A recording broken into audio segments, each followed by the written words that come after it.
আসসালামু আলাইকুম। ঈদ আয়োজনে আজকে আপনাদেরকে তৈরি করে দেখাবো লাচ্ছা সেমাই দিয়ে ভীষণ মজার একটা ডেজার্ট, যার নাম হচ্ছে নওয়াবী সেমাই। ঈদের দিন সেমাই রান্না হবে না, এটা তো চিন্তাই করা যায় না। তো আপনি চাইলে এবারের ঈদে সেমাইটা একটু ভিন্নভাবে উপস্থাপন করতে পারেন।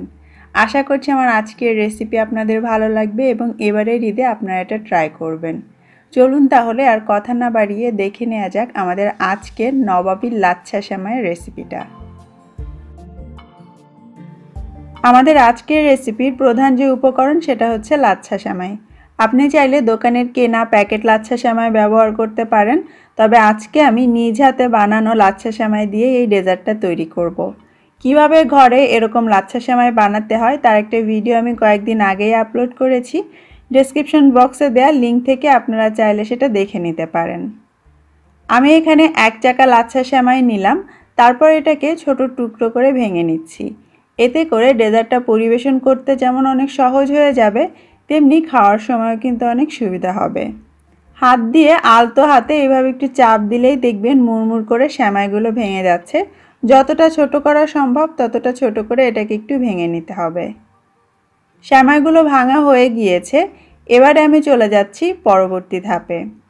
আর সেজন্য চুলায় একদম লো আছে একটা প্যান গরম করে নিয়ে তাতে আমি 1.5 চা চামচ ঘি দিয়ে দিচ্ছি। আপনারা চাইলে বাটারও দিতে পারেন, তবে খুব বেশি নেবেন না, আমাদের খুব সামান্যই ঘি বা বাটার লাগবে। আর চুলার আঁচটা কিন্তু অবশ্যই লো থাকবে, ঘি গলা দেখেই হয়তো আপনারা সেটা বুঝতে পারছেন। তারপরে আমি এর মধ্যে 10-12টা কিশমিশ এবং 4টা কাজু বাদাম কুচি দিয়ে দিলাম। একটু নেড়ে চেড়ে খুব হালকা করে এগুলোকে ভেজে নিব।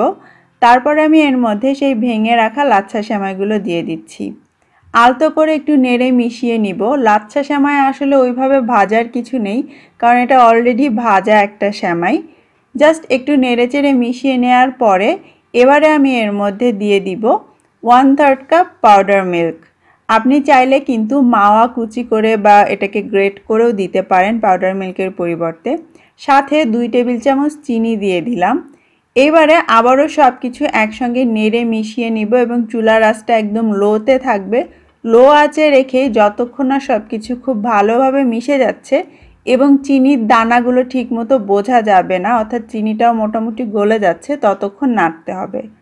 তবে ব্যাপার হচ্ছে অল্প আঁচে থাকার কারণে চিনির সবগুলো দানা ঠিকমতো গলতে চায় না এবং বেশিক্ষণ ধরে এটা ভাজতে গেলে খুব বেশি মুচমুচে হয়ে যায়। তাই একটা সলিউশন হচ্ছে 1 থেকে 1.5 টেবিল চামচ পানি হাতে নিয়ে এইভাবে একটু ছিটিয়ে ছিটিয়ে যদি দেন, তাহলে চিনিটা খুব তাড়াতাড়ি গলে যায় এবং একই সঙ্গে এই সেমাইটা অতিরিক্ত মুচমুচেও হবে না। তবে খুব সাবধানে একবারে পানিটা দেওয়া যাবে না, হাত দিয়ে এইভাবে ছিটিয়ে দিতে হবে। আর তাহলে এই সেমাইটা যেমন মুচমুচেও থাকবে, চিনিটাও গলে যাবে, সাথে হালকা একটু ময়েস্টও হবে। এবারে আমরা এই ডেজার্টের জন্য যে ক্রিম বা কাস্টার্ড পুডিংটা আছে সেটা রেডি করে নিব। তার জন্য একটা পাত্রে আমি নিয়ে নিচ্ছি 1 কাপ গুঁড়ো দুধ এবং তার সঙ্গে আমি 1.25 কাপ দিয়ে দিচ্ছি পানি। আমরা খুব ঘন একটা দুধের মিশ্রণ তৈরি করতে চাচ্ছি, তো আমি শর্টকাট উপায়ে এই ঘন দুধটা তৈরি করে নিব। পানি আর গুঁড়ো দুধটা একসঙ্গে জাস্ট মিশিয়ে নিয়ে তারপর আমি চুলাটা অন করে দিব মিডিয়াম আঁচে এবং জাস্ট একটা বলক তুলে নিব। তাহলেই আমাদের ঘন দুধটা রেডি হয়ে যাবে। আপনি চাইলে 4 কাপ লিকুইড দুধ জাল করে 1.5 কাপ মতো করে নিতে পারেন, তাতেও হবে। তো আমি আগেই বলেছিলাম শর্টকাট ওয়েতে আমি গুঁড়ো দুধ দিয়ে করলাম। আর যখন একটা বলক চলে আসবে তারপরে এর মধ্যে মিষ্টি করার জন্য আমি 1/3 কাপ দিয়ে দিচ্ছি কনডেন্স মিল্ক। আপনি চাইলে এর পরিবর্তে শুধু চিনি ব্যবহার করতে পারেন, তবে কনডেন্স মিল্ক দিলে যে ফায়দা সেটা হচ্ছে মিষ্টিও যেমন হবে, একই সঙ্গে আমাদের এই দুধের মিশ্রণটা কিন্তু আরেকটু গাঢ় হবে আর টেস্টটাও কিন্তু অনেক বেশি বাড়বে। কনডেন্স মিল্কের সঙ্গে দুধটা ভালো করে মিশিয়ে নেওয়ার পরে এইবারে এই পাতলা দুধকে গাঢ় করার জন্য 1 টেবিল চামচ কর্নফ্লাওয়ারের সঙ্গে সামান্য পানি বা দুধ মিলিয়ে ভালো করে নেড়ে আমি এর মধ্যে দিয়ে দিচ্ছি। একবারে না দিয়ে অল্প অল্প করে দিচ্ছি এবং এটাকে নেড়ে মিশিয়ে নিচ্ছি। আর এই পর্যায়ে চুলার আঁচটা মিডিয়াম থেকে মিডিয়াম লোতে থাকবে এবং খুব সাবধানে এটাকে নাড়তে হবে, কোনোভাবে তলা লাগতে দিবেন না।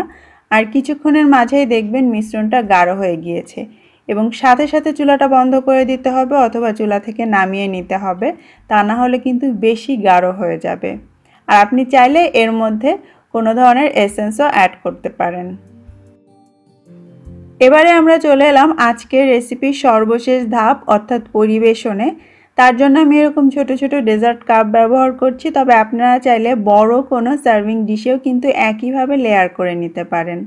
আমি যেটা করছি, প্রথমে আমি এর মধ্যে সেই ভুনে রাখা লাচ্ছা সেমাই কিছুটা দিয়ে একটুখানি আলতো করে প্রেস করে দিচ্ছি। তারপরে এর মধ্যে আমরা যে কাস্টার্ড ক্রিম ফিলিংটা তৈরি করলাম সেটা দিয়ে দিলাম। এটা পুরোপুরি ঠান্ডা হয়ে গিয়েছে, আর ঠান্ডা হওয়ার পর এরকম গাঢ় হয়ে যাবে। এর থেকে বেশি গাঢ় করার দরকার নেই, তাহলে সেমাইটা ঠিক মতো সফট হবে না, একটু বেশি মুচমুচে লাগবে। আলতো করে একটু ঝাঁকিয়ে নিয়ে সমান করে দিয়ে ওপর দিয়ে আমি আরও কিছুটা সেমাই দিয়ে দিচ্ছি। আমি এখানে মাত্র 3টা লেয়ার করেছি, তবে আপনারা চাইলে অল্প অল্প করে আরও বেশি লেয়ার করতে পারেন। সেটা খেতেও যেমন মজা লাগবে, দেখতেও আরও বেশি সুন্দর হতে পারে। আর সব শেষে ওপর দিয়ে একটুখানি পেস্তা বাদাম কুচি দিয়ে দিচ্ছি এবং একটা কিশমিশ দিয়ে সাজিয়ে দিচ্ছি। ব্যাস তৈরি হয়ে গেল লাচ্ছা সেমাই দিয়ে ভীষণ মজার ডেজার্ট। এটা দেখতেও যেমন সুন্দর, খেতেও অনেক মজার। আপনারা চাইলে ঈদের আগের দিন রাতে বানিয়ে ফ্রিজের নর্মাল চেম্বারে রেখে দিতে পারেন এবং ঈদের দিন সার্ভ করতে পারেন। ছোট থেকে বড় সবাই খুবই পছন্দ করে খাবে। আর ভেতরের ক্রিম ফিলিং, উপরের মুচমুচে সেমাই, সব মিলিয়ে জাস্ট অসাধারণ স্বাদের। আমি আশা করব আমার আজকের রেসিপিটা আপনাদের ভালো লাগবে এবং এবারের ঈদে আপনারা ট্রাই করবেন। কমেন্ট করে আপনাদের মূল্যবান মতামত জানাবেন। সবাই ভালো থাকবেন। আল্লাহ হাফেজ।